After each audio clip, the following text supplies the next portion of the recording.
अंधकार से प्रकाश की ओर ले चलो और मृत्यु से अमृत की तरफ ले चलो।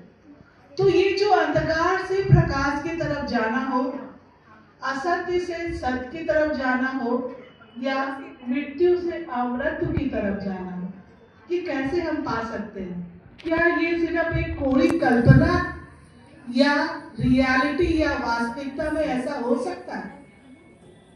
क्योंकि जब महाभारत में कहता है यदा यदा हि धर्मस्य ग्लानिर्भवति भारत, जब भारत में पूरी तरह से कलयुग आ जाता है तब ईश्वर आते हैं। किस लिए आते हैं? हमें उठाने के लिए।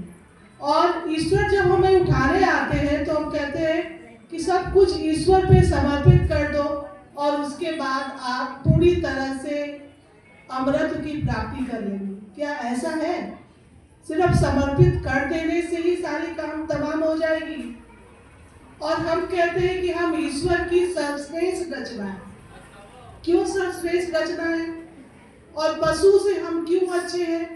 तो हम कहते हैं कि हम में रैशनल थिंकिंग है, हम सोच सकते हैं what is right and what is wrong, क्या सही है और क्या गलत है।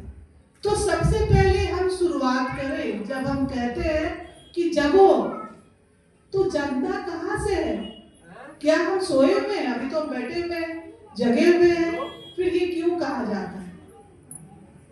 जगने का मतलब ये है कि जब हम अपने आप को जागृत अवस्था में लाते हैं तो सबसे पहला गेट हर एक व्यक्ति के जिंदगी में आता है, वो आता है थॉट, विचार।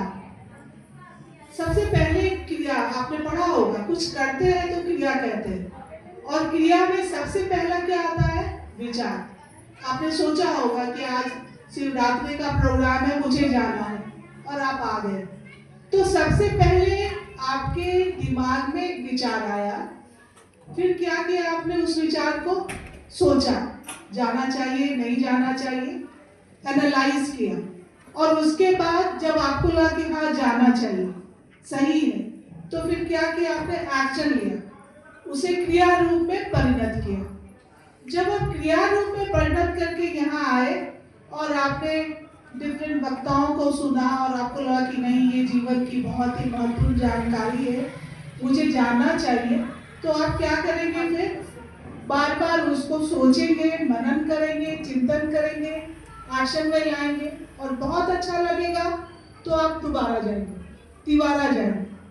जब आप बार बार जाएंगे तो कोई काम अगर बार बार करते हो तो वो चीजें आपको हल्की लगने लगती है।